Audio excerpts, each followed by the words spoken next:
Hello, my friend. Today I will tell you another long-forgotten legend. Close your eyes and let the magic transport you to Middle-earth. Our journey begins.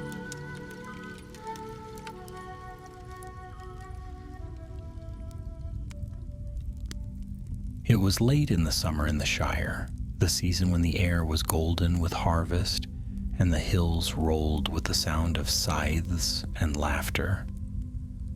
The market squares were already buzzing with talk of the coming free fair, which was to be held that year in Tuckborough. Hobbits bustled about with baskets of apples and sacks of barley. Children ran races along hedgerows, and the smell of fresh bread drifted on the breeze. All seemed well and peaceful, as it should be in that green and gentle land. But beyond the wide fields of Tukland, at the edge where the farmed land met the tangled thickets, there was a place the locals called, half in jest and half in unease, the Forest of Tukes. In truth, it was no vast wood, but rather a darkling copse of oak and elder, with a stream running beneath its mossy roots. For years the hobbits had passed it by without worry, yet lately whispers had been heard among the trees when the sun dipped below the horizon. Not the wind, said the shepherds, nor the call of birds, but something else, something that hushed the night and made even the bravest pony shy at the bridle. One such evening, Farmer Bracegirdle was leading his cart home with a load of barley for the mill. As his wheels creaked past the forest edge, he paused, for a soft sound drifted out from the shadows. It was like a thin reed pipe carrying a strange tune that rose and fell, broken by faint clicks, as if two stones tapped together. His pony tossed its head, eyes rolling, and would not go forward until he led it by the rein and quickened his steps. When he reached home, he swore he would never pass by that way after sundown again. Soon more tales spread. A wagon gone missing in the night, laden with bright-colored mathams meant for the free fair, pantries raided, yet no locks broken, the haylofts scattered as though by prowling hands. At first folk laughed it off. Foxes and children, they said, but the laughter waned, for no fox ties knots in twine, nor leaves half-prints shaped like a man's boot, but smaller. The Shire folk remembered too keenly the troubles that had only just been lifted from their land. Lotho Sackville Baggins, Sharkey's men, and the burning of trees. In the Thanes Hall at Great Smiles, the matter was taken up in whispers. Peregrine Took, young though he was, had returned from war with the stature of a knight and the scars of deeds done far from hobbit bounds. Beside him that season was his cousin Meriadoc Brandybuck, visiting from Buckland, who had fought beside him in those same days. It was these two, along with a bounder named Robin Smallborough, who were quietly asked to look into the matter, for the Tyne and his household did not wish to stir a panic. The Shire had earned its peace, and the free fair must not be spoiled. Yet something stirred in the Forest of Tukes, and the whispers could not be left unanswered. Pippin, as most called him still, leaned on the low stone wall outside the Smiles, gazing at the horizon where the trees grew black against the sunset. "It feels almost like old times, Mary," he said, though his voice was softer now, touched by the memory of darker roads. Whispers in the dark, food gone missing, and rumors of men. Only this time, I would dearly like to think it is nothing more than mischief. Mary folded his arms. He was taller and sterner now, but in his eyes there shone the sharp wit of Buckland folk, always alert for danger near the old forest. Mischief or not, we shall find out. If there are men about, they will not catch us napping again. And if it is merely a hobbit trickster, well, better to catch him before he ruins the fair. Robin Smallborough, who had been listening with a frown, tugged at his cap. It's my guess someone's using the old smuggler's runs. There's a culvert under the stream where the thicket grows thickest. My uncle used to tell of it, though I thought it blocked up years ago. If someone's hiding in there, they'll not show themselves by day. The three agreed to begin their search at dusk the next evening. Until then, they went quietly about, asking questions in the lanes and by the market stalls. They heard the same tales, strange tunes like pipes or whistles, and shadows moving faster than a hobbit could run. One child swore he had seen 2 tall figures stooping by the hedges, but when pressed he could say no more than that their cloaks were ragged and their steps heavy. As the sun sank the following day, the three set out. They carried no swords, for such things were seldom needed in the Shire, but each had a stout walking stick, and Mary carried a lantern shuttered against the wind. The fields were hushed, the air heavy with the scent of clover. Ahead, the dark mouth of the copse waited, the stream whispering like breath through the grass. "Do you hear it?" Pippin whispered suddenly, raising his hand. From deep within the trees came a sound, faint but steady, a whistle rising and falling, broken now and again by a sharp click. It was no bird, it was no wind. The 3 hobbits looked at one another, and without a word, they crept toward the sound. And so began their venture into the forest of Tukes, where whispers stirred and secrets waited in the shadows, and the peace of the Shire trembled on the edge of mystery once more. The forest of Tukes looked far less threatening by daylight. At noon, its leafy canopy shimmered with sunlight, and the stream that ran beside it gurgled happily over smooth stones.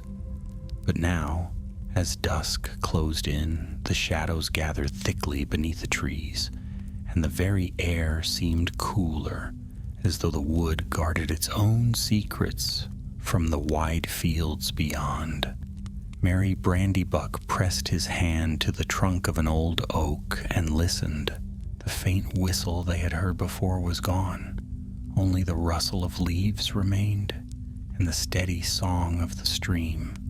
He frowned. "It stopped the moment we drew near. That doesn't sound like chance."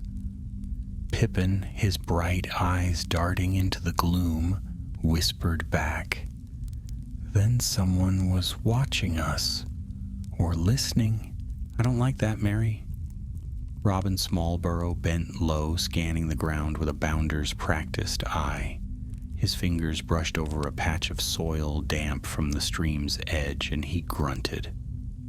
"Look here. Not hobbit feet. Too long, too narrow, and heavy at the heel." The print was half faded, but its shape was clear enough. Pippin crouched beside Robin, his expression tightening. "Men," he murmured, "and not long gone. You see how the earth is still moist inside the print? I would wager it was made just this morning." The bounder nodded gravely. "You're right. And here," he pointed to another mark, shallow but strange.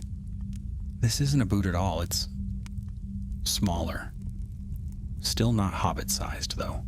Whoever left this was moving light, as if they didn't want to be heard." Mary straightened. His lantern's glow shuddered, so only the faintest beam showed. 2 sets of tracks, then. A larger one and a smaller one, and both keep into the shadows. The 3 hobbits fell silent, their hearts uneasy. The Shire was not accustomed to such mysteries anymore, not since the last of Sharky's men had been driven out. Hobbits had been glad to put those dark days behind them, yet here was a sign that trouble of some sort had crept back across the bounds. They pressed deeper into the thicket. Branches reached down like arms, and brambles tugged at their trousers. Every step was softened by old leaves, so the sound of their passing was hushed. The stream's course bent inward, forming a little hollow where the ground dipped. There, hidden among roots and fern, was a dark opening. "The culvert," Robin whispered. "I knew it." It was little more than a black hole where stones had collapsed around the stream. A hobbit could crawl inside with effort, though it would scrape his shoulders. The water trickled into it, vanishing beneath the bank, and the smell that wafted out was of damp earth and moss. Pippin wrinkled his nose. "I don't fancy crawling in there." "You'll not need to yet," Robin said. He pulled from his pocket a small length of cord and tied it to a stone, then tossed it gently into the opening. The stone clinked against something hollow, wood perhaps, before settling in the water. "There's space beyond. More than a rabbit hole, I'd say." Merry, always cautious, touched Pippin's arm. "We'll wait. Whoever uses this place won't come at dusk if they fear watchers. They'll come at night."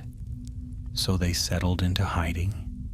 Beneath a cluster of elder bushes they crouched, the lantern darkened, their ears straining. The last of the daylight drained from the sky, and stars kindled one by one above the Shire. An owl hooted somewhere far away. Time stretched long, and the hobbit's limbs grew stiff. At last a sound came, not the whistle this time, but a low scraping, then a splash, as though someone had stepped too heavily in the stream. A figure emerged from the culvert, crawling awkwardly onto the bank. The hobbits caught only a glimpse, short, cloaked, and moving quickly, glancing this way and that. In its hand was something that gleamed faintly in the starlight. A book or bundle bound with cord. Robin tensed beside them, but Merry held him back. "Wait!" Another noise followed, heavier. Two shadows lumbering after the smaller one, ducking to fit through the culvert. These were taller, stooped under the low arch, their cloaks ragged, their steps clumsy. One cursed in a low voice, and the sound froze the hobbits where they crouched. It was the rough tongue of men, and though they could not make out the words, the harsh tone carried ill intent. The smaller figure darted into the trees, moving swiftly, and the two larger shadows gave chase. Branches snapped, and leaves rustled as they passed not 50 paces from the hobbit's hiding place. Pippin exhaled only when the noises faded. His heart thudded like a drum. "So it's true," he whispered. "Men again in the Shire, and chasing someone." Merry's brow furrowed. "But who? That was no man who came out first. Too small, yet not a child either. Did you see the way he carried himself? Hunched, like someone hiding more than his face." Robin rubbed his chin. Whatever he carried, he guarded it close. A bundle of some sort. Could be food, but I doubt it. Looked more like a book, didn't it? "Yes," Pippin said. His Tukish curiosity sparked despite the danger. "And why the whistles? If they were warnings, then he's trying to keep hobbits away. To protect us, maybe. From those men." Merry tapped the hilt of his walking stick against the earth, thoughtful. "It may be so, but we can't be sure. For all we know, he led them here on purpose. And it's we who are stumbling into his game." The night deepened around them, filled with the chirp of crickets and the distant bark of a fox. The hobbit stayed hidden until the forest grew still again. When at last they dared move, they crept to the culvert and peered inside. There in the mud lay the cord Robin had tied to the stone, snapped clean in half. And beside it, pressed into the damp soil, was a fresh print, small, narrow, but unmistakably hobbit-made. Robin drew a sharp breath. Hobbit feet. No mistake about it. Mary's eyes narrowed. Then someone of our own folk is caught up in this. A hobbit hiding in the forest of Tukes, running from men carrying, a bundle, a book, and warning us away with whistles. Pippin looked back toward the trees where the shadows had vanished. We can't leave it there. We must follow. If it's a hobbit in danger, it's our duty. And if it's mischief, well, better we find out before the free fair. Robin nodded, though uneasily. We'll not catch them tonight. They've too much of a head start. But come dawn, we'll follow the trail. I'll fetch 2 more bounders to aid us. You 2 had better rest. Mary gave a short laugh, though his eyes were hard. Rest when men are abroad in the Shire again? I think not. Still, we'll wait till dawn. We'll need light for the chase. So they withdrew from the thicket, silent as ghosts. Yet as Pippin glanced back one last time, he thought he heard it again. A faint whistle, rising and falling, like the sigh of a reed in the wind. It lingered in his ears long after they left the forest behind. Morning in the Shire dawned soft and misty, with sunlight struggling through pale clouds. The dew lay heavy on the grass, and every spider web on the hedges gleamed with tiny silver beads. The village lanes filled quickly with hobbits beginning their day, carrying baskets, leading ponies to pasture, calling cheerful greetings across the fields.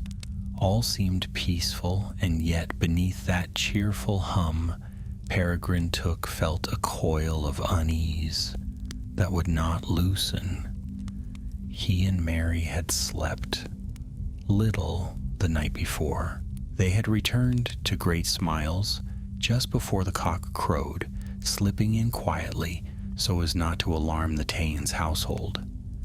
But though they lay in comfortable feather beds, their thoughts were restless, circling back again and again to the figure they had seen creeping from the culvert and the 2 dark shadows that had followed. Now as they broke their fast with bread, honey, and steaming tea, Robin Smallburrow arrived at the door. He looked weary himself, but his expression was set with bounder determination. I spoke to a pair of bounders by the southern road, he said, setting down his cap.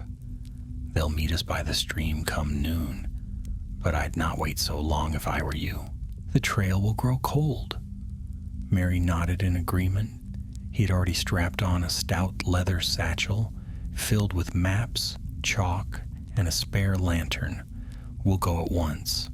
If they catch us up later, so much the better. But we 3 will manage.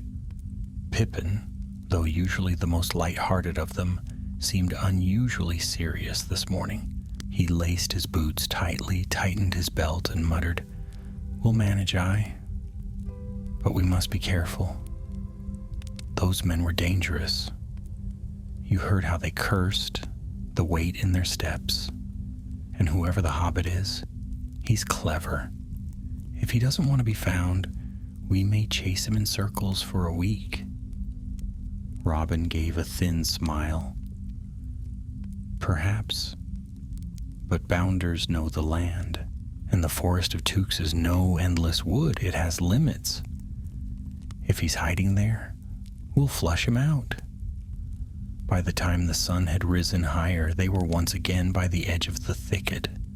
The morning light showed more than the moon had. Fresh tracks marked the damp soil near the culvert, the long stride of booted feet, and the quicker, lighter prints of hobbit toes. Pippin crouched low, brushing aside leaves. "See here," he said, his Tukish sharpness surfacing. The smaller one passed first, carrying something heavy by the way the toes dig deep. The larger prints follow close behind. But look, he pointed to a set of heel marks that veered suddenly aside. They broke off here, went round the stream, then doubled back. Our hobbit was trying to throw them off his trail? Robin whistled softly. That takes wit and desperation. Mary studied the prints with a thoughtful frown. If he's trying to shake them, then he isn't with them. He's running from them, which means he's no friend of theirs. But then, who is he and what's in the bundle he guards so closely? They followed the trail into the trees. The forest was hushed, the branches weaving overhead so that only slivers of sunlight touched the ground. The damp smell of earth and moss filled their noses. Every so often a jay cried sharply, startling them, but otherwise the woods seemed to watch in silence. The tracks wound deeper, sometimes vanishing where roots tangled or leaves had fallen thickly, then appearing again near the stream where mud gave them away. At one point they found a spot where someone had knelt. The print of hobbit knees was plain in the soil, and beside it a mark as though a book or ledger had been set down for a moment. Mary bent close. It is a book. Look at the sharp corners pressed here. He's carrying something bound. If it were food, it wouldn't leave such a mark. Pippin's curiosity burned brighter. A book? In the forest? What hobbit hides in the thickets with a book when men are after him? Robin answered in a low voice. A hobbit with something to hide, or something to protect. The trail bent westward, away from the stream. The three hobbits crept on, moving with care. The silence of the forest grew heavy, broken only by the occasional crackle beneath their feet. They could almost feel eyes upon them, though when they turned, nothing stirred. At last they came upon a clearing. In its center lay the remains of a small camp.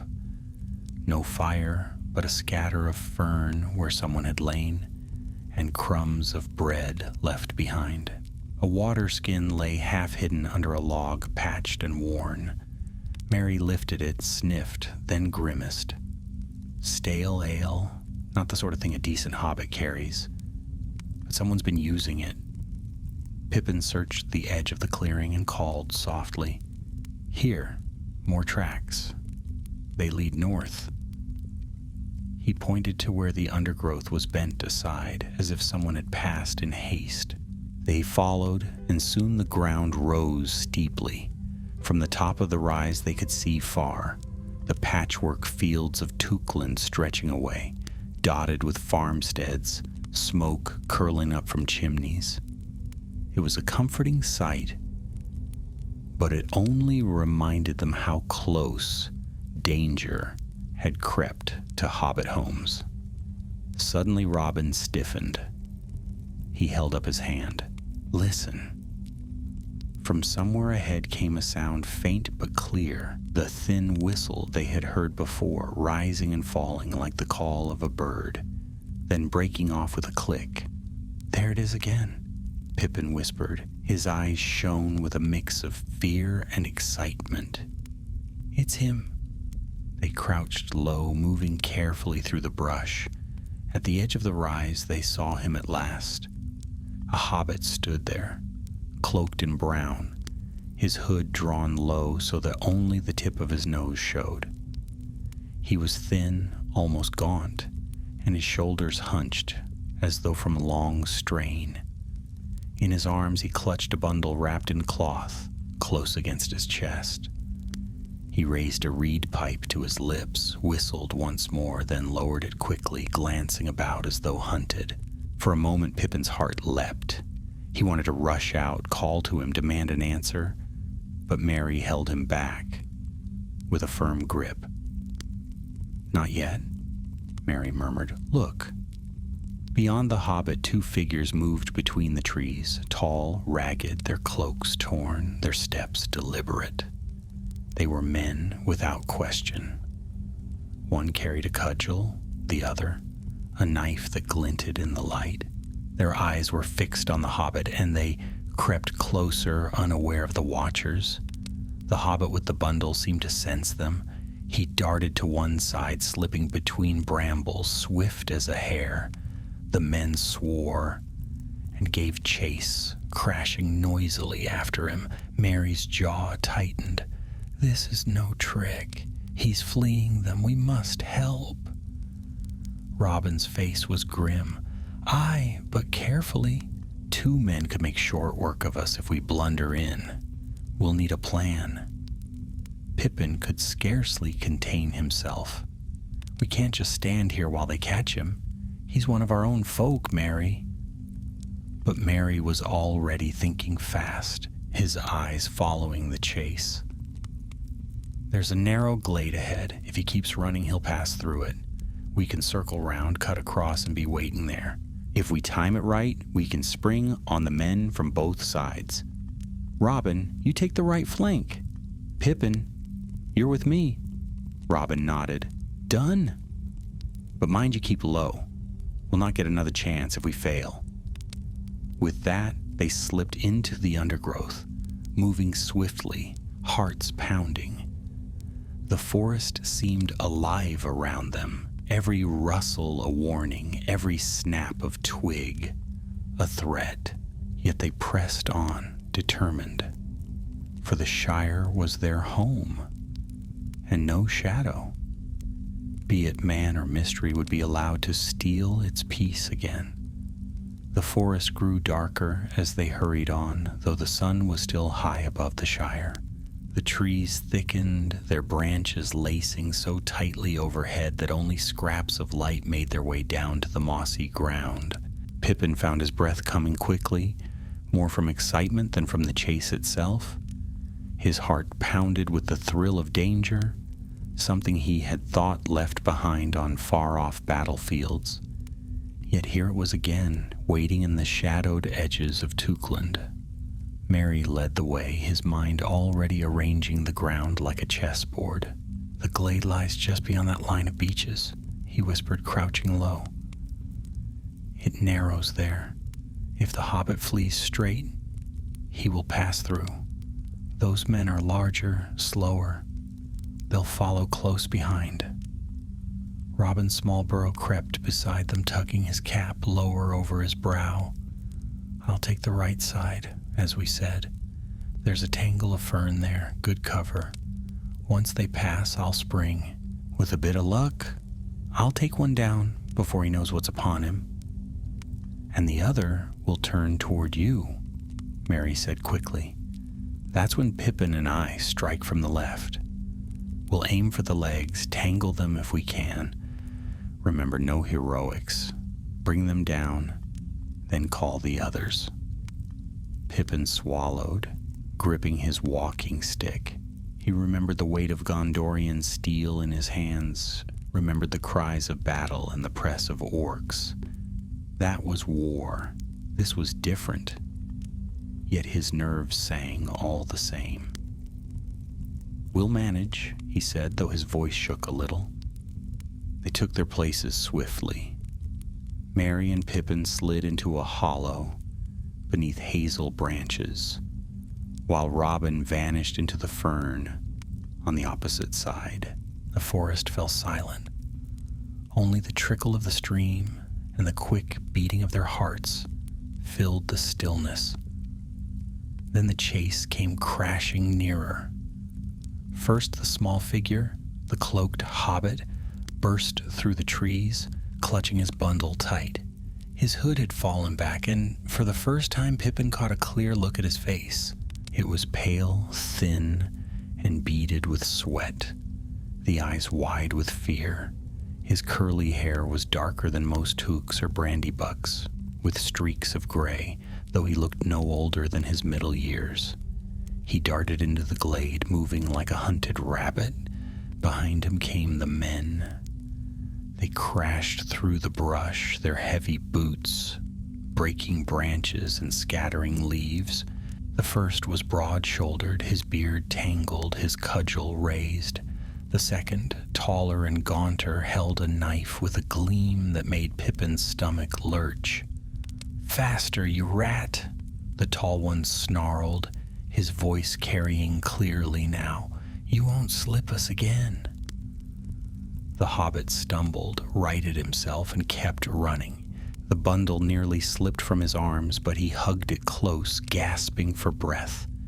And then he entered the narrowest part of the glade, just as Merry had predicted. The men followed close, their eyes fixed on their quarry. Robin leapt first. With a cry, he sprang from the fern and swung his stick hard against the broad man's shin. The man bellowed in surprise and pain, stumbling forward. At that same instant, Merry gave the signal, and he and Pippin darted from the other side. Pippin struck at the tall man's legs, his stick connecting with a solid thud. The man cursed and staggered, spinning to face them. Merry aimed for the same target, sweeping low. Between the two of them, they knocked him off balance, and he crashed to the ground, his knife flying from his grip. "Now!" Merry shouted. Robin tackled the broad one, who was still stumbling from the first blow. The two went down in a tangle, Robin clinging to his back like a terrier, pummeling with his stick. The man roared, trying to shake him off, but the bounder clung stubbornly, knocking the cudgel from the man's grasp. Meanwhile, Merry and Pippin together pinned the tall man, pressing their sticks across his throat to keep him down. He thrashed, his long arms reaching, but hobbits are wiry folk when roused, and together they held him fast. The smaller hobbit, the one with the bundle, stood frozen at the far end of the glade, staring in astonishment. His mouth opened as if to speak, but then he shut it quickly and turned his face away, clutching his bundle tighter. "Hold them!" Merry cried. "Don't let go!" Robin gave a grunt, wrestling fiercely with the broad man. "I'll not, but we'll not keep them long unless you've a rope," Pippin thought quickly. "There's cord in my satchel. Merry, reach it." With some fumbling, they pulled out the rope, stout hobbit make, meant for binding parcels or leading ponies. Merry worked quickly, his fingers sure from many days on Buckland farms. Soon the tall man's wrists were lashed behind him, his ankles bound. Robin managed the same with his opponent, though not without a black eye blooming on his cheek, where the man had struck him. At last, the two men lay bound upon the forest floor, muttering curses. Their eyes glared with hatred, but their strength was contained. The three hobbits stood over them, panting. Then Merry turned sharply to the thin hobbit who still lingered by the far trees. "You there? Who are you? And what is this all about?" The hobbit hesitated, his eyes darting from one to the other. His lips trembled as though caught between confession and flight. Pippin softened his voice. "We've just saved your skin, whoever you are. If you're a friend, speak. If you're not, well, we'll have the truth out soon enough." At that, the hobbit took a step forward, his cloak falling aside. He looked indeed like one of their own folk, though worn and weary, his clothes patched, his hands ink-stained. His eyes, when he finally lifted them, were dark and haunted. "My name," he faltered, clutching the bundle still tighter. "My name is Tobold Bros, Once I kept books for Lotho Sackville Baggins, when he called himself the Chief. I wrote their ledgers, tallied their thefts, marked every unfair taking, and when it ended I fled, for I feared what would come of me if folk knew I had served him. But I kept the book, all of it, the records of what they took, where they hid it, who profited. That's what they hunt me for. Mary's eyes widened. Lotho's ledgers? You have them still? Tobold nodded miserably. Aye, and these men, ruffians who escaped when the Shire was freed, they found me. They mean to use me to take the book or to silence me. I blew the whistles to keep hobbits away from the culvert. I thought it safer that way. I meant no harm. Pippin stepped closer, lowering his stick. Then you've done the Shire a service, Tobold. If those ledgers can set right what was lost, you'll not hide any longer. Come with us, and we'll see you safe. But Tobold shook his head fiercely, clutching the bundle so hard his knuckles whitened. No, you don't understand. There are more of them. These two are not alone. They'll not stop until they've taken it, or me. At his words, the forest seemed to grow darker still, as though shadows lengthened beneath the trees. The bound men gave cruel, knowing smiles, and one spat into the earth, and Merry Brandybuck, looking down at them, felt a chill settle in his stomach, for he realized their small victory might only be the beginning of something far larger and more dangerous than any of them had guessed. The forest glade was suddenly very quiet, save for the heavy breathing of the hobbits and the groans of the two captured men. The air smelled of damp moss and trampled fern. A jay screeched from somewhere far above, and the sound startled Tobold Brose, who clutched his bundle tighter and drew his hood close again. Pippin looked from the bound men to Tobold, and then back to Merry. "What do we do now?" he asked in a low voice. Merry's jaw was tight. He still held his stick ready, though the men could no longer rise. "We march them out, straight to the bounder's post at Stock. They'll know how to deal with ruffians." Robin wiped the blood from his split lip and shook his head. "It's not so simple. Stock's half a day's walk, even without captives in tow. These two will drag their feet, maybe break free before we get there. And if Brose speaks true that there are more of them abroad, then marching through open lanes would be foolish. Others may be watching." Tobold flinched at his name. "More than foolish," he muttered, glancing toward the darker woods. "You don't know them. The rest are near, I feel it. 2 or 3, perhaps more. I heard them whispering in the culvert, plotting to waylay the Matham wagons that leave Tuckborough tomorrow. These two were set to fetch me, to bring me to the others." His voice dropped. "If they do not return, the others will guess what's happened." Pippin's brows drew together. The free fair wagons. He thought of the bright bunting, the carved Mathams, the treasures hobbits had been preparing all year. The very thought of ruffians laying hands on them sent a spark of anger through him. Merry folded his arms. "Then we must stop them before they try, and the only way to do that is to find where they're hiding." Robin nodded slowly. "We'll get little from these two, bound as they are. They'd sooner bite their tongues than give away their friends. But the other bounders will be joining us soon.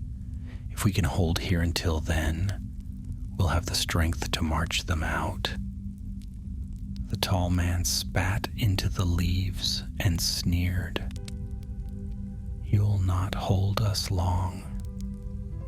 You're little folk, no more than children. We've dealt with your kind before, and we'll deal again."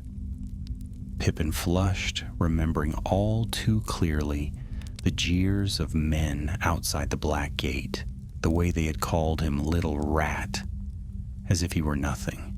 He raised his stick, but Mary caught his arm before he struck. "Don't waste your anger," Mary said firmly. "He wants you to lose your head. Save your strength for what's coming." Robin bent close to the bound men, his eyes sharp. "If you speak true, that more of your kind are near, then you'll want to think carefully. Better to face hobbit justice than to be torn apart by your fellows when they think you've betrayed them. Tell us where they lie and perhaps you'll keep your skins." But the men only laughed harshly, their teeth yellow in the gloom. It was plain enough they would say nothing. Tobold sank onto a fallen log, the bundle still pressed close to his chest. He looked weary to the bone, his eyes hollow. "I told you there's no reasoning with them. They will follow until they get what they want." Pippin crouched before him, his voice gentler. "Then trust us to protect you. You've kept those ledgers all this time through fear and hiding. They belong to the Shire now, not to you alone. Let us help you carry them, Tobold." But Tobold shook his head fiercely. "No, you don't understand. This book, it's dangerous. It names names, lists every trade and bargain Lotho made with outsiders. Not just men, but some within the Shire too. If this were read aloud at the fair, it could ruin families. Old secrets would rise like smoke, and quarrels would spread like fire. That is why I hid. I don't know what's worse, ruffians stealing it or hobbits quarreling over it." Mary studied him closely. "So you fear both. Yet truth cannot stay buried forever, Tobold. Better it comes out cleanly than festers in the dark. But for now, our task is simpler, to keep it from falling into the wrong hands." The sound of twigs snapping carried suddenly through the trees. All heads turned sharply. Pippin's grip tightened on his stick. Robin moved closer to the captives, his shoulders stiff. From the undergrowth came a low whistle, 3 short notes rising. Tobold's face went white. "That's them," he whispered. "That's their call." The 2 bound men began to laugh, cruel and triumphant. They twisted on the ground as though they could already taste their freedom. Mary acted at once. "Into the thicket," he hissed. "We cannot hold them here, not with more coming. Robin, gag them. Pippin, help me move Tobold." Robin tore strips of cloth from his own cloak and tied them fast over the men's mouths, muffling their laughter. Then he and Pippin hauled Tobold to his feet. The weary hobbit stumbled, still clinging to his bundle, but he obeyed. Together they hurried into the thicker trees, hearts pounding. Behind them, the whistle came again, nearer this time. Voices followed, rough, low voices speaking in the tongue of men. The sound of boots trampling leaves drew closer. The 4 hobbits pressed themselves into the shadows beneath a yew. Mary raised a finger to his lips, signaling silence. Through a gap in the branches, they saw them. 3 more men, gaunt and ragged like the others, prowling into the glade. One stooped to the ground, inspecting the disturbed soil where the struggle had taken place. He lifted the rope bindings that had fallen loose, sniffed them as though they bore scent. "Not far," the man muttered. "They've dragged them off." "But where?" The second scowled. "We'll find them. Bros can't run far. He'll be clutching that cursed book till his last breath." The third gave a short, cruel laugh.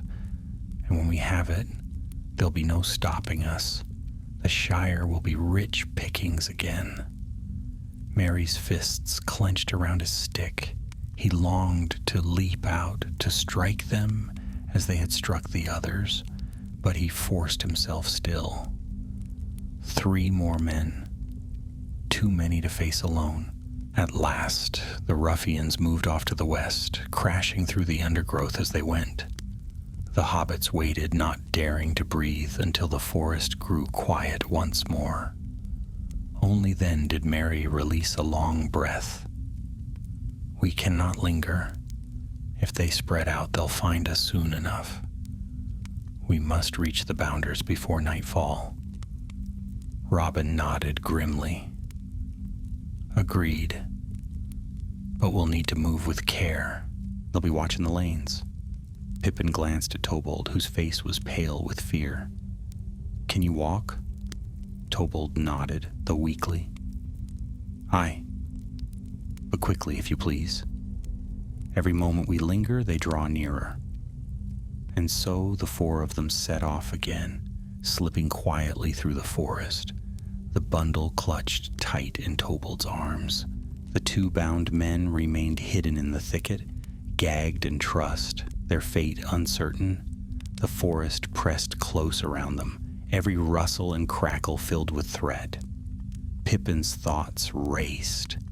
Ruffians back in the Shire, hidden ledgers full of secrets, a frightened hobbit on the run.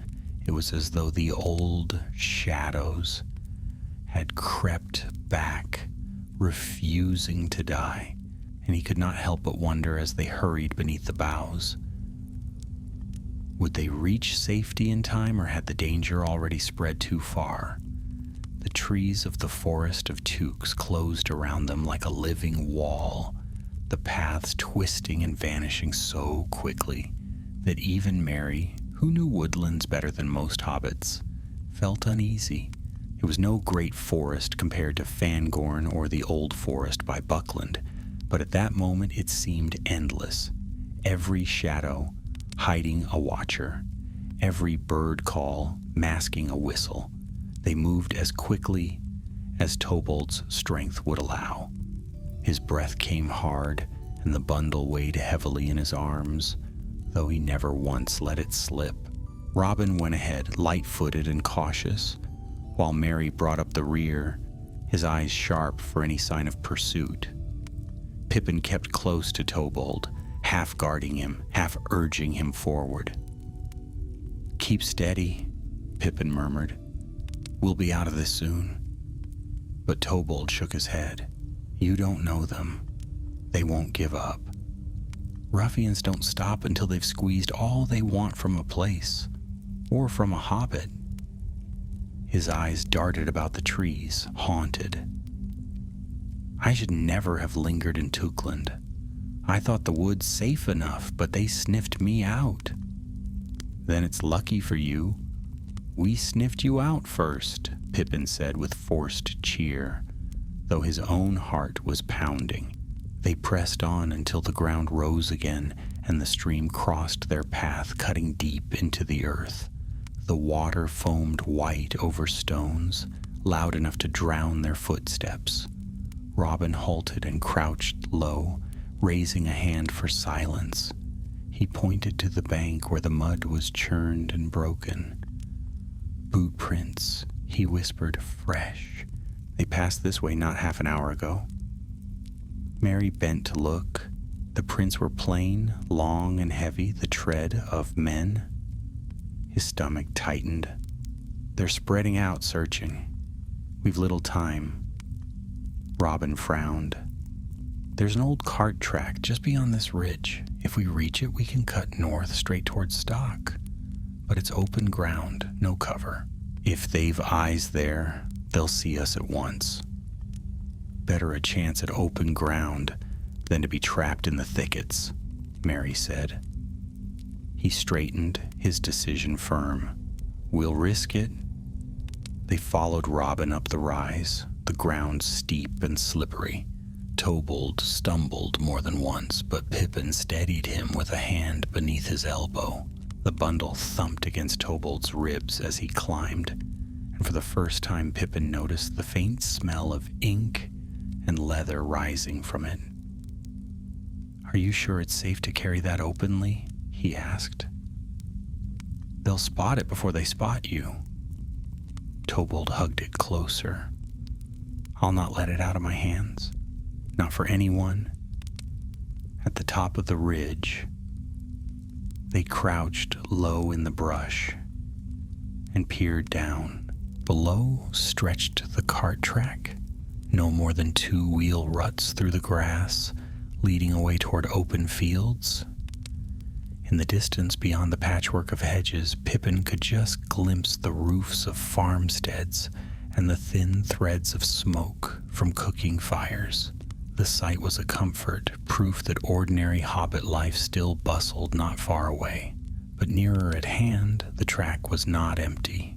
2 more men stood there, one leaning on a spear shaft, the other crouched with his back against a tree.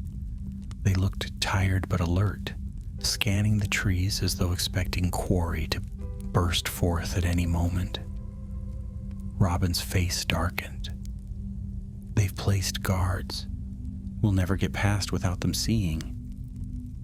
"Then we'll have to make them see something else," Merry said quietly. He turned to Pippin. "Remember how we drew off the orcs on the Pelennor? Noise and shadows.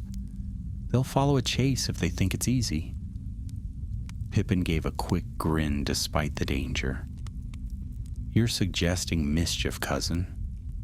At last, something I'm good at." He slipped off his cloak and handed it to Merry. Then he took a stone from the ground and weighed it in his hand. "Stay here with Tobold. Robin, you as well. I'll draw them west. When they follow, you slip north with them." But Merry shook his head. "Not alone, Pip. I'll go with you." "There's no time to argue," Pippin insisted. "If both of us dash out, they'll know it's a trick. One hobbit's enough to bait them." His eyes sparkled with the Tukish daring that often led him into trouble. "Besides, you're the sensible one. You'll need to see Tobold safe." Merry hesitated, torn between reason and worry. At last he gave a short nod. "Very well. But be quick, and don't get caught." Pippin grinned, then slipped away, belly to the ground. He crept through the undergrowth until he was nearer the track, close enough to see the ruffians clearly. The one with the spear yawned, and the other flicked a knife idly between his fingers. Pippin took a deep breath, then hurled his stone into the brush on the far side. It struck with a loud crack, followed by the rustle of leaves. The men stiffened. "What was that?" one muttered. Pippin rose suddenly from the grass, waving his arms. "Hoy! Over here!" he cried in his best sing-song hobbit voice, then darted westward into the shadows. The men roared and gave chase, crashing into the brush with spear and knife ready. Their heavy boots tore through the ferns. Pippin darted like a rabbit, leaping over logs, ducking beneath branches, his heart leaping with the thrill of the chase. He heard their curses growing fainter as he led them deeper into the woods, away from the ridge. Back on the hilltop, Merry seized the moment. "Now!" he hissed. Robin led Tobold swiftly down the slope toward the track. Merry followed close, glancing back toward the sound of pursuit. They reached the ruts and hurried north, keeping low, half-running, half-dragging Tobold between them. The bundle slowed him, but still they pressed on, the fields drawing nearer. For a time it seemed they might escape, but then a horn sounded behind them, a harsh, braying note that echoed through the trees. Merry's blood ran cold. The men had found their voices again. "Run!" Robin urged. They ran. The cart track stretched before them, dusty and sunlit, but behind came the crash of pursuit, louder now, joined by more feet than before. The horn had summoned them all. Merry dared a glance over his shoulder and saw them, 4 or 5 men spilling from the woods, their eyes fixed on the fleeing hobbits. Among them were the 2 they had bound earlier, now freed and furious. The cloth gags trailed from their necks like torn banners. "They've escaped," Merry gasped. "They've freed them." Robin's jaw clenched. "We'll not outpace them on open ground. We need a hiding place." But the fields ahead were wide and bare, with no cover save the distant hedges. The men were gaining, their longer strides eating up the distance.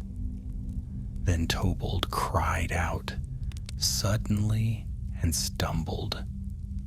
His foot had twisted in the ruts, and he fell to his knees. The bundle tumbled from his arms, rolling across the dirt. He scrambled after it, frantic, ignoring the shouts urging him on. "The book! Don't leave the book!" Merry grabbed his arm and hauled him upright. "Leave it if you must. Your life is more important." But Tobold's eyes were wild. "No, without it, everything is lost." He snatched it up and clutched it once more, staggering forward. The men's voices rang louder behind them. "There, take them." And at that desperate moment, a new sound cut across the chase. A horn, clear and bright, not harsh but bold and steady. It echoed across the fields like a call to arms. Merry's heart leapt. He knew that note. It was the bounder's horn, the call of hobbit watchmen when danger pressed near. From the hedgerows ahead, figures emerged. 6 hobbits clad in green and brown, bows in their hands, and staves at their belts. At their head strode a tall bounder with a feather in his cap, his face stern. He raised his bow and called out, "Hold there, ruffians. The Shire is no place for the likes of you." The men faltered, skidding to a halt as arrows notched and aimed their way. The odds had shifted. The hobbits had reinforcements at last. The bounders fanned out in a practiced line, their bows steady, their staves gleaming in the sunlight. They were no warriors of Gondor or riders of Rohan, but their eyes were sharp and their stance was firm. Hobbits defending their own ground had a fierceness about them that few outsiders understood. The men, who only moments before had thundered forward in certain triumph, now hesitated. One raised his cudgel, half as though to charge, but when he saw the glitter of 6 arrowheads, he faltered. The tall one with the knife, his gag now gone, his face twisted with fury, spat into the dirt. "Little folk with toys," he growled. "Do you think to frighten us?" The bounder at the front, the one with the feather in his cap, stepped forward a pace. His voice was steady, but there was steel in it. "I am Hob Hayward, captain of the bounders of this district. You are trespassing in the Shire. You've no welcome here, nor will you be allowed to trouble our folk. Lay down your weapons, or you'll feel hobbit arrows in your hides before you take another step." Pippin's heart swelled at the sound of Hob's voice. He remembered the bounder from years ago, before the Troubles, a solid fellow who had always stood his ground. Now he looked every inch the leader, his eyes hard as flint. The men shifted uneasily. There were 7 of them now, and they were taller and stronger than any hobbit. Yet they were unarmed but for knife and cudgel, and the gleaming bows unsettled them. One muttered, "We could rush them. What are arrows to us?" But another shook his head. "Not worth it. Too many, and more will come." Merry, who had taken his place beside Robin And Pippin raised his voice. "They mean to raid the free fare wagons. They've been hunting this hobbit." He pointed to Tobold, who stood trembling but defiant with his bundle, and his book, which holds Lotho's old ledgers. "They've no business in our land, and worse, they've planned to rob it." The Bounders murmured angrily at this, for the free fare was dear to every hobbit in the Shire. The thought of men laying hands on its treasures was enough to stiffen their resolve. Hob Hayward lifted his hand for silence. "You've heard the charge," he said, turning his eyes back to the ruffians. "What say you to it?" The tall one snarled. "Lotho promised us our share, and more. We were cheated when Sharky fell. That book proves it. We've a right to what we're owed." Hob's lip curled. "You've a right to nothing here. Lotho's schemes died with him, and Sharky's men were driven out by hobbit hands. You'll not bring back those days." He gestured with his bow. "Drop your blades. Now." For a long moment it seemed the men might resist. The tall one's fingers tightened around his knife hilt, and his eyes blazed with hate. But the sight of so many arrows, so many hobbit faces filled with grim resolve, wore him down. With a curse, he flung his knife to the ground. The others, muttering, did the same with their cudgels. Hob motioned forward 2 Bounders, who quickly moved to bind their wrists with stout rope. "We'll see you march to the bounds," Hob said flatly. "You'll be handed over at Sarn Ford or wherever the king's men will take you, but you'll not trouble the Shire again." The ruffians glared but offered no further fight. With the immediate danger past, the Bounders turned their attention to Tobold.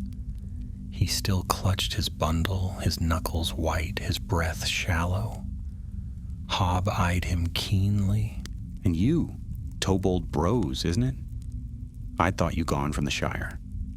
Tobold lowered his hood, his face weary. "I went. I hid. But I could not throw away the book. It holds too much truth." Hob frowned. "Truth can cut as deep as lies sometimes. You'd best be careful how it's used." Mary stepped forward.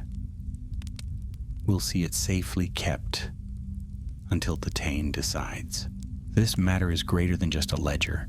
If ruffians hunt it, then it belongs under guard, not in hiding."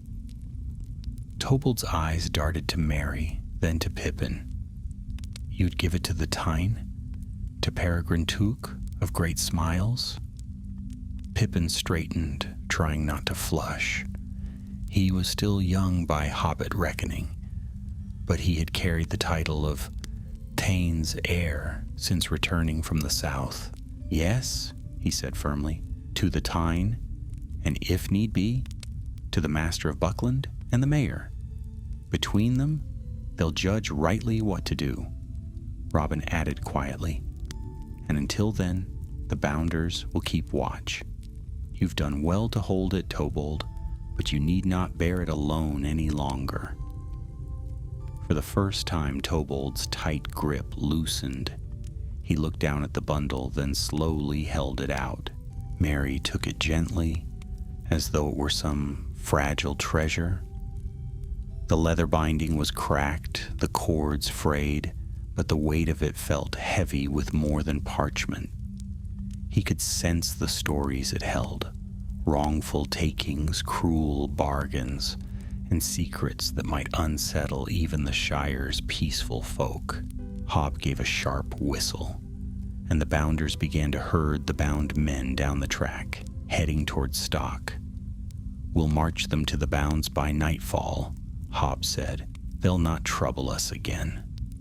Mary, Pippin, Robin, and Tobold followed, though Tobold lagged, his steps uncertain. The sun was lowering now, and the fields were bathed in golden light. Birds wheeled above, and from far off came the faint sound of hobbit laughter from farmyards, innocent, unknowing of the danger that had passed so close. As they walked, Pippin fell into step beside Tobold. "Why didn't you come forward sooner?" he asked gently. "When Sharkey fell and the ruffians fled, you could have given the book then." Tobold's face twisted with shame. "Because I feared it. I was part of it, don't you see? I kept their ledgers. I wrote the tallies. If I had spoken then, folk would have thought me their ally. Perhaps I was." His voice dropped. "I thought hiding was safer for me, and perhaps for the Shire too. I told myself that if the book never came to light, no one need know." Pippin was silent for a while. He understood too well the weight of fear, the urge to hide from burdens. At last he said, "But hiding never keeps the shadows away. They always find a crack to creep through. Better to bring things into the light." Tobold said nothing, but he glanced at Pippin with a faint look of gratitude. They walked until twilight deepened, the stars beginning to prick the sky.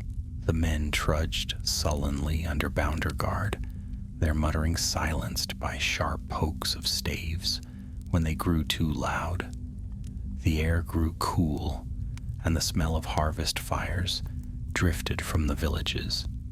When at last they reached Stock, the bounders locked the men in a storehouse under guard, to be marched to the bounds in the morning. Hob turned to Merry, Pippin, Robin, and Tobold, his face still stern but touched with relief. "You've done a bold thing," he said. "Had you not stood in that glade, those ruffians might already be away with the book, and the wagons of the free fare besides. The Shire owes you thanks." He nodded to Tobold. "And you especially, for keeping it, though it cost you much." Tobold bowed his head but said nothing. Mary placed the bundle in Hob's hands. "Keep it safe tonight. Tomorrow it must go to Tuckborough. My cousin Peregrine and I will see it delivered to the Tyne." Hob accepted it with a solemn nod. "It will be watched, never fear."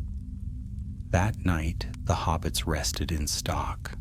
Though rest was uneasy, Mary dreamed of voices whispering from the book, pages fluttering though no wind stirred them. Pippin woke once, certain he had heard a whistle outside the window, faint and thin. But when he looked, there was only the night, quiet and deep. And in the morning, as the first light touched the river Brandywine, the company prepared to carry the book west, to Great Smiles. The road would be guarded, the danger seemingly past, yet in each of their hearts lingered the unease that perhaps this was not the end. For shadows have long roots, and even in the Shire whispers could carry far. Morning dawned crisp and pale over Stock, the mist lifting slowly from the Brandywine River. The village stirred with the smell of baking bread and the clatter of wagons, as though nothing unusual had passed in the night. But in the storehouse by the green, 6 bounders kept watch over their sullen prisoners, and the knowledge that ruffians had once more crept into the Shire hung heavy in every heart. Merry and Pippin rose early. They ate quickly, bread, cheese, and warm cider, and gathered their things. The bound ledger, wrapped once more in Tobold's patched cloak, had been kept safe under Hob Hayward's guard, and now it was brought forth. Hob handed it to Merry with a solemn look. "See it delivered to the Tyne, lad," Hob said, "and mind yourselves on the road. I'll march these scoundrels to the bounds by sunset, but I wouldn't put it past their friends to still be lurking in the woods." They'll know by now the game's up, but cornered foxes bite hardest. Mary took the bundle carefully, as though its weight were more than leather and parchment. It will reach Tuckborough, he promised. Robin Smallborough, who had sat up all night on guard, rubbed his eyes but straightened his shoulders. I'll walk with you as far as Waymeet. You'll have more than one stick to hand if trouble comes. Tobold shuffled uneasily beside them, his hood drawn up, though the morning was mild. He looked thinner than ever in the daylight, his face pale and lined.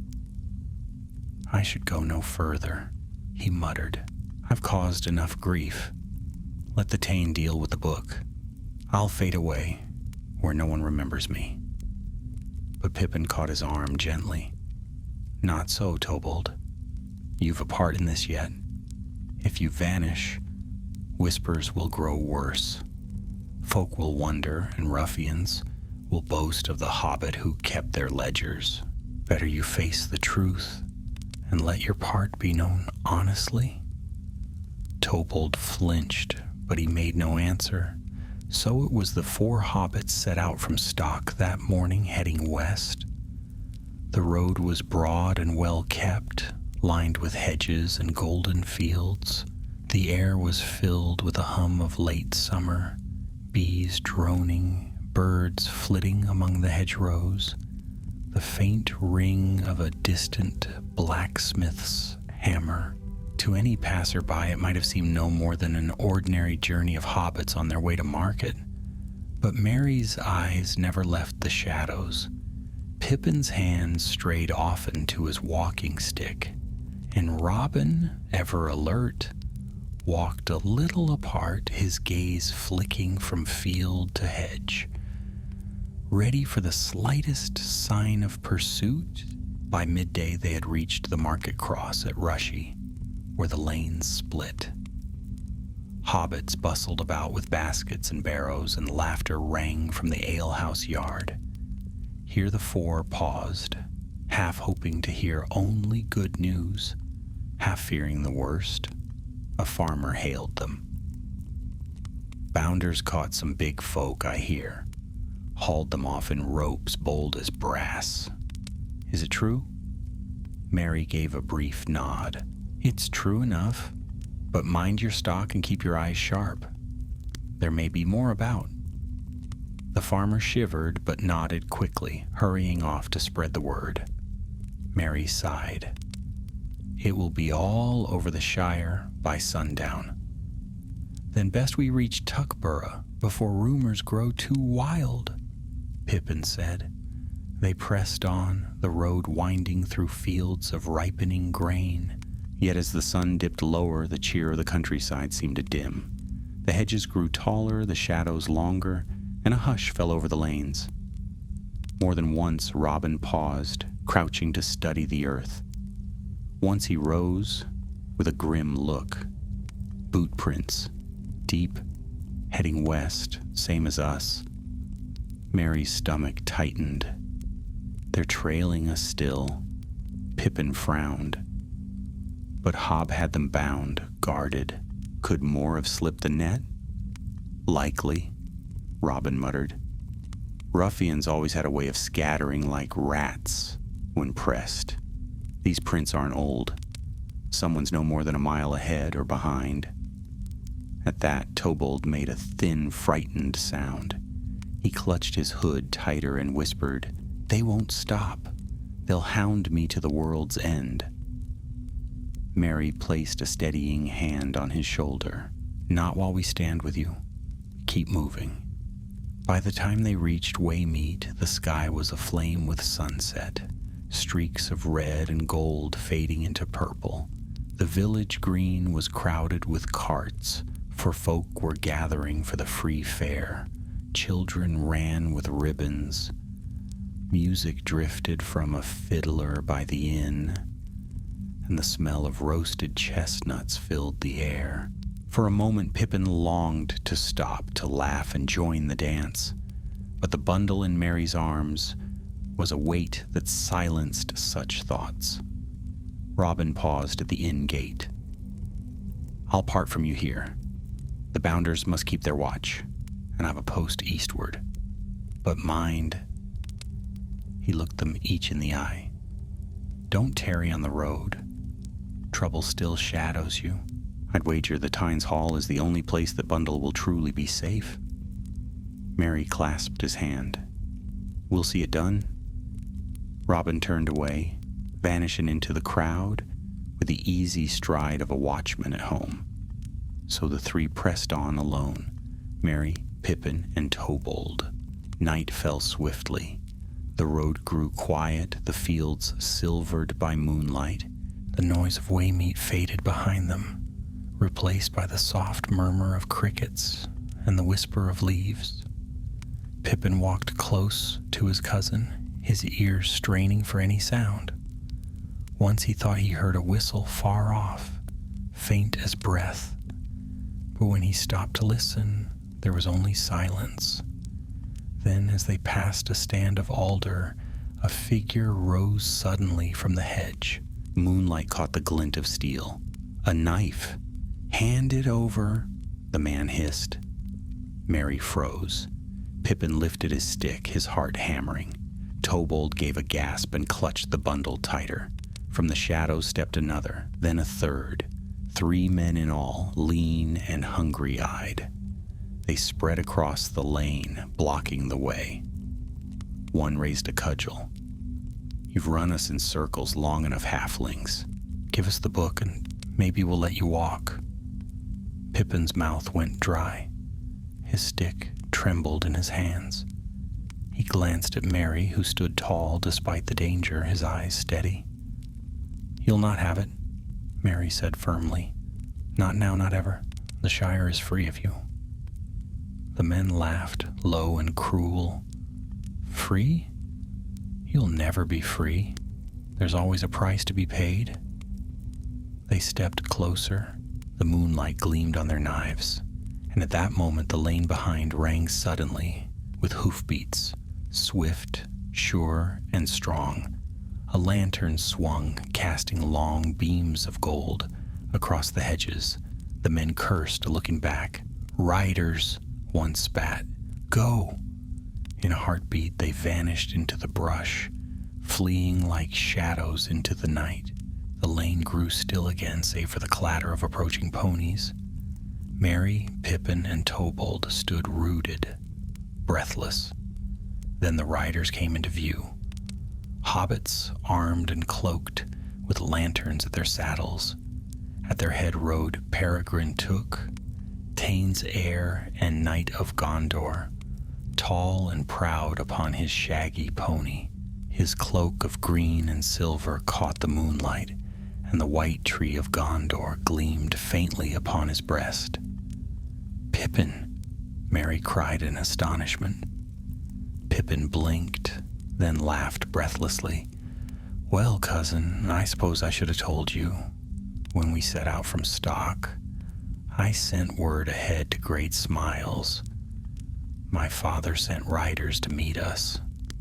The relief was so great that Pippin nearly wept, but Merry only shook his head, a small smile breaking across his tired face.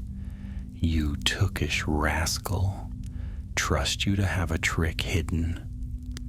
The riders surrounded them steady and sure. The danger had fled into the night, but the bundle remained safe, wrapped tight in hobbit hands. And so, under the guard of Tuklen riders, the ledger at last drew near to Great Smiles, where the Taine himself would hear the tale.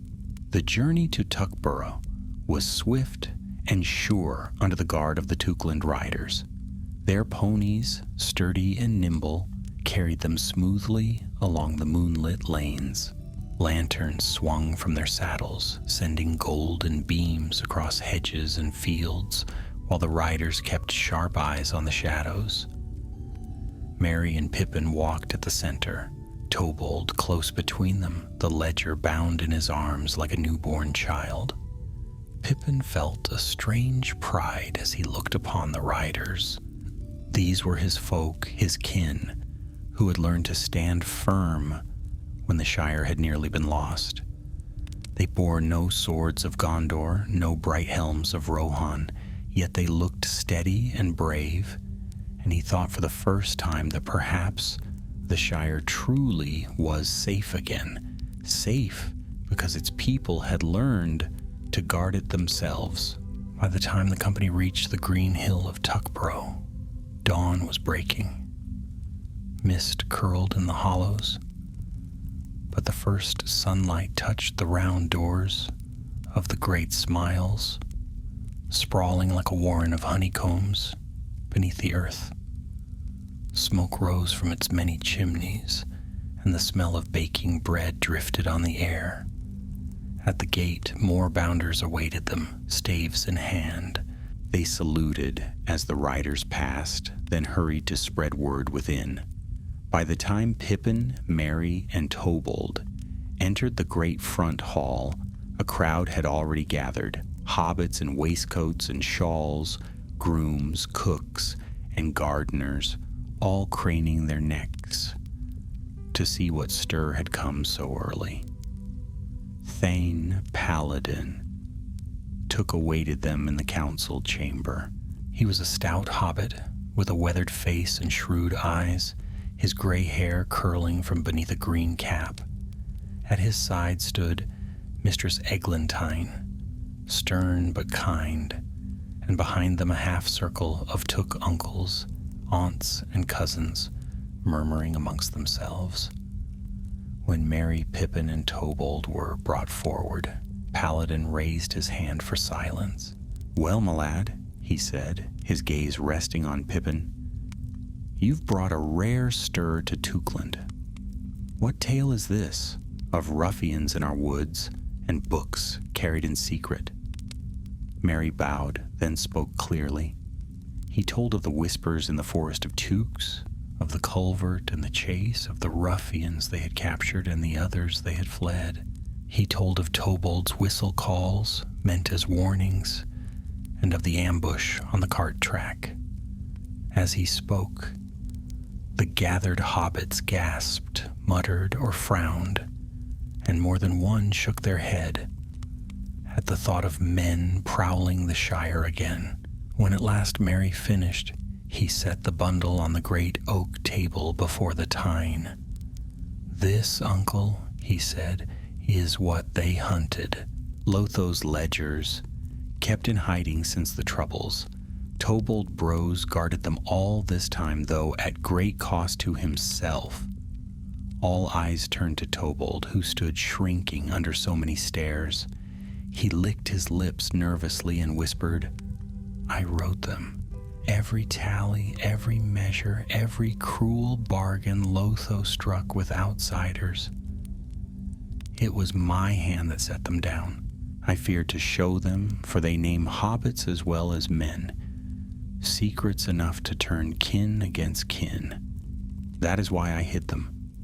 But the ruffians found me, and they would not rest until they had it." Paladin leaned forward, his eyes narrowing. "If that is so, then better it see the light. Bring it forth." With trembling hands, Merry untied the cords and opened the ledger. The parchment crackled as the cover fell back. Ink filled the pages in neat, careful script, line after line of numbers, names, and places. There were tallies of grain taken, lists of ponies seized, accounts of mathams stripped from smiles and sold to men beyond the bounds. There were names of those who had aided Lotho willingly, and others who had profited by turning blind eyes. The chamber grew hushed. Hobbits leaned closer, some pale, some whispering in low voices. Pippin, standing at Merry's shoulder, read snatches as the pages turned, and felt a slow anger build in him. All the wrongs they had suffered, here they were, reduced to ink and numbers, as though their grief and hunger had been nothing but an account in a merchant's book. Paladin read in silence for a long time. At last he closed the ledger with a firm hand. "This is bitter truth," he said gravely, "but truth nonetheless. The ruffians will find no claim in it, for their deeds here were theft and robbery, nothing more. Yet among our own folk, it names names that many would rather forget." A murmur ran through the chamber. Some shifted uneasily. Others frowned. One of Pippin's uncles spoke up. "Best to burn it, Thane. What good will come of stirring old coals? The troubles are behind us. Why rake them up again?" Another voice countered sharply. "And let ruffians claim their lies unchallenged. If this book proves what was taken, then it is proof against them should they return. We cannot cast it aside." The chamber filled with argument, voices rising until Paladin struck the table with his hand. "Enough! The book will not be burned, nor will it be left to fester in secret. It will be sealed in the Thane's archives, where only the Thane, the master of Buckland, and the mayor may open it. The record will remain for good or ill, but it will not be brandished to sow quarrels among us." At that, the room quieted. None could dispute the wisdom of sharing the burden among the 3 chief offices of the Shire. Paladin turned his gaze upon Tobold. "As for you, Tobold Brose, you erred in serving Lotho, aye, and in hiding when truth might have spared us grief. But you have also guarded this record when ruffians would have stolen it, and you've brought it back at last. You will not be cast out nor punished, but you will dwell under watch a while until trust is mended." Tobold bowed low, tears in his eyes. "Thank you, Thane. It is more mercy than I deserve." Pippin felt relief wash through him. At least Tobold would not vanish again into the shadows, half a ghost in his own land. He would be watched, aye, but also given a chance to heal. When the chamber was dismissed, Merry and Pippin lingered together in the hall. The sun had climbed fully now, spilling gold through the round windows. Hobbits hurried about with baskets and brooms, busy with preparations for the free fair, as though the world had never been shadowed at all. Pippin let out a long breath. "It's done, then. The book is safe, and the Tyne has spoken." Merry nodded, but his eyes were thoughtful. "Safe, perhaps. Yet I wonder if shadows ever truly leave us, Pip. We fought to free the Shire, and still old wounds linger. Perhaps that's the way of things. But at least the truth is no longer hiding in a hole, waiting to be stolen." Pippin smiled faintly. A Took and a brandy buck chasing whispers in the woods. Who would have thought it? Merry grinned. "Anyone who knows us well." The 2 cousins laughed softly together, though in their hearts they both knew the Shire would never be entirely free of danger. But as long as hobbits stood watch, as long as truth was guarded and not forgotten, there was hope. And beyond the great smiles, the forest of Tukes stood quiet once more, its whispers silenced, its shadows empty. The wagon for the free fair rolled safely down the lanes, bright with ribbons and laughter. The Shire slept easier, though the memory of danger lingered, like a faint echo in the trees, or a whisper fading into silence. The days that followed passed in a flurry of excitement. Word of the ruffians' capture spread quickly, carried along hedgerows and whispered at market stalls. By the time the free fair opened upon the great field in Tuckborough, every hobbit in the Shire had heard some version of the tale. Some swore the Bounders had shot down a dozen men with bows. Others whispered of a hidden hoard of gold that Lotho had buried beneath the Tukland hills. Whatever the truth, one thing was certain. The free fair that year would be remembered for more than its games and feasts. The field itself gleamed with color. Booths were raised, draped in bright cloth, and stalls offered everything from honey cakes to brass buttons. Mathams of every kind glittered on display. Old toys, silver spoons, carved pipes, and fine embroidery. Ponies were shown, cheeses weighed, ribbons awarded. Children ran with kites that soared above the crowd, while fiddles and flutes kept a merry tune. Yet beneath the laughter there was a current of seriousness. Hobbits greeted the bounders with respect, offering them mugs of ale and hearty thanks. For the first time, perhaps, folk truly saw them as guardians rather than wanderers with staves. And when Merry and Pippin walked among the stalls, heads turned and voices whispered.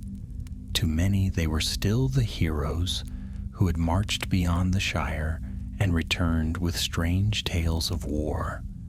Now once more they had faced danger and kept it from hobbit doors. Pippin tried to brush off the attention, though his cheeks flushed. They make too much of it, Merry, he muttered as they passed a group of admiring lads. We did no more than what was needed. Merry grinned. That's the very thing folk most admire, Pip, that you did what was needed. It's the heart of hobbit courage. You never see it till the moment calls, and then it's there.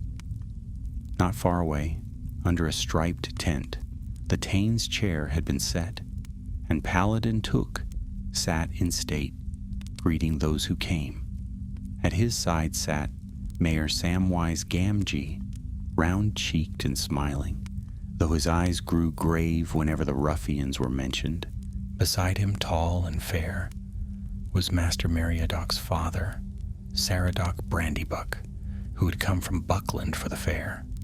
Together the three made a sight that stirred pride in every heart. The Thane, the Master, and the Mayor, ruling side by side in peace. Tobold Brose stood apart near the edge of the crowd.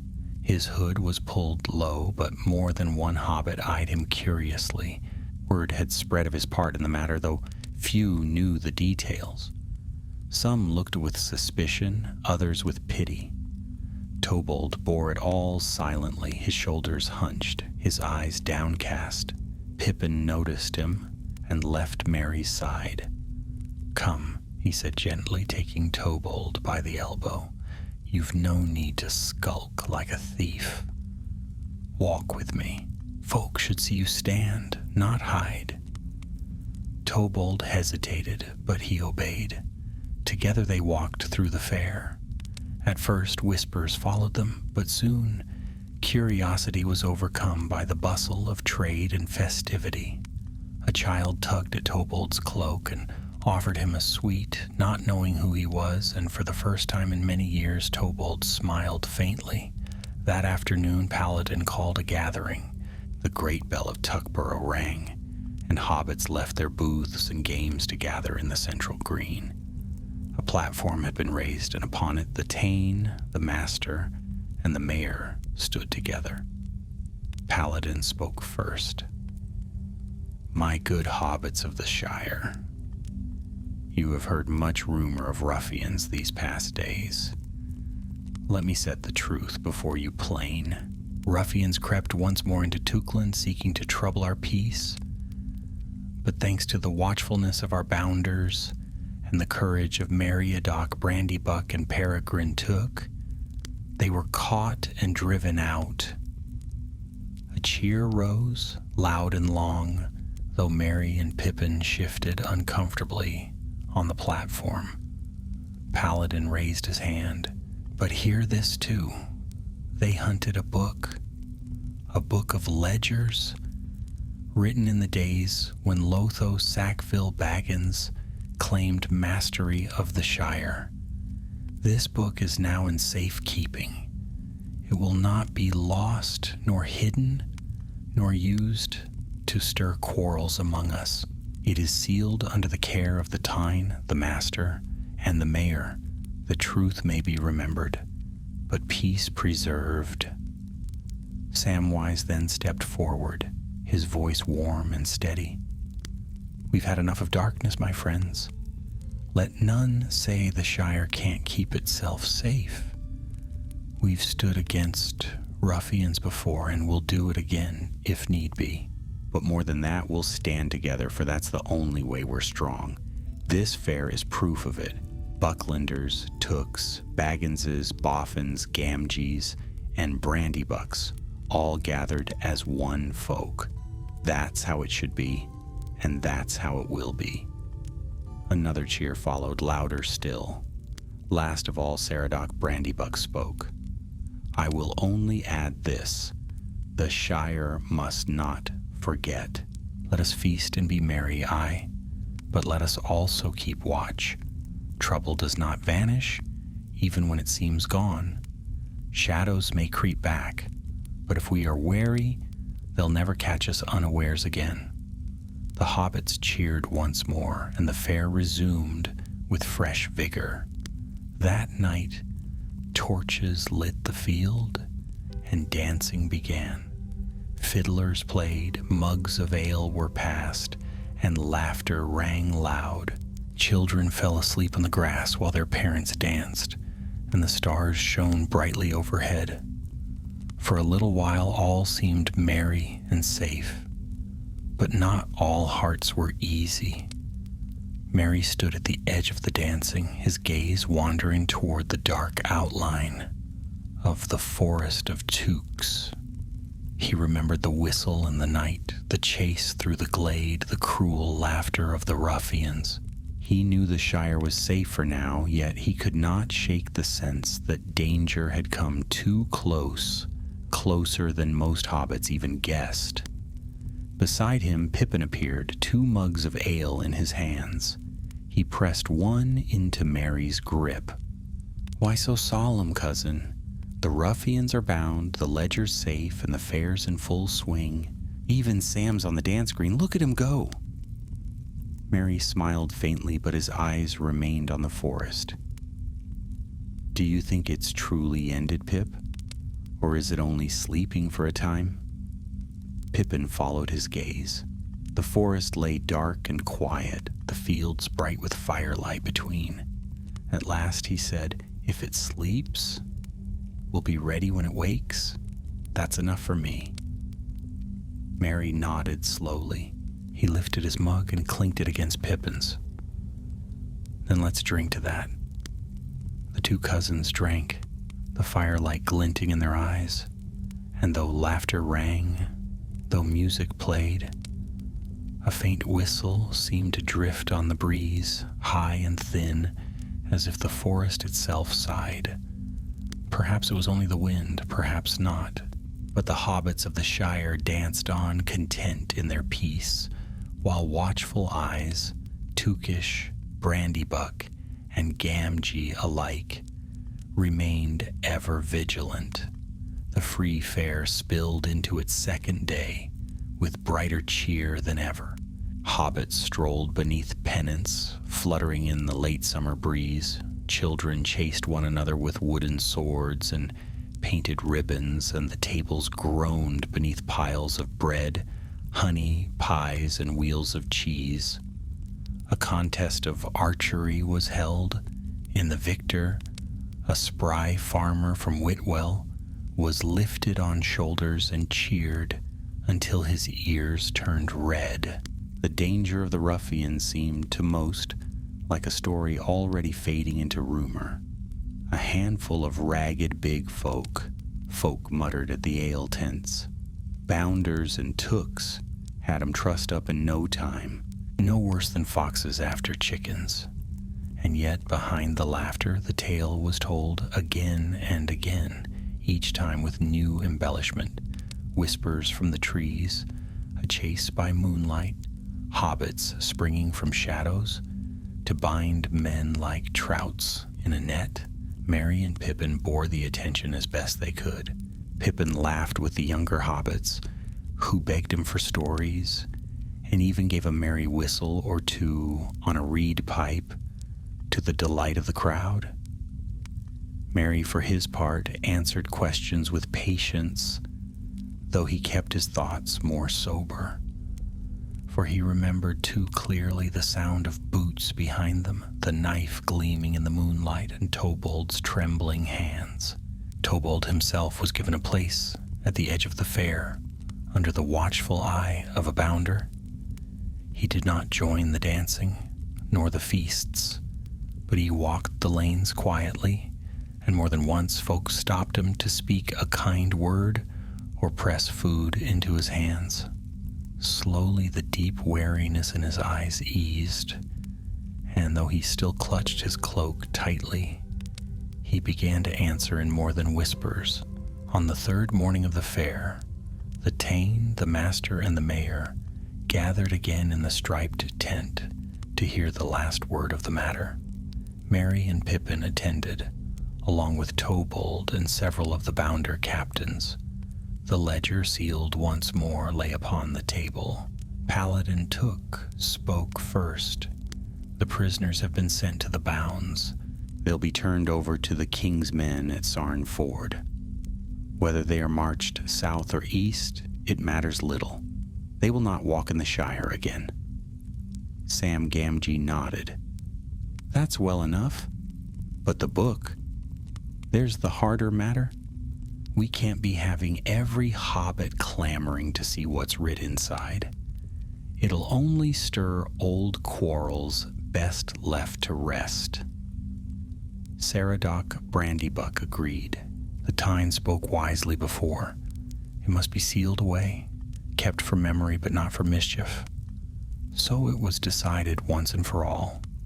The ledger would remain under lock in the archives of the Great Smiles, and a copy of its first pages sent quietly to Bag End, where Mayor Sam would guard it with his own hand.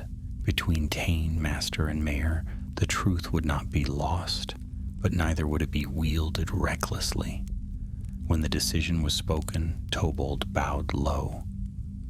Then my burden is lifted. I thank you. His voice shook, but for the first time it held relief rather than dread.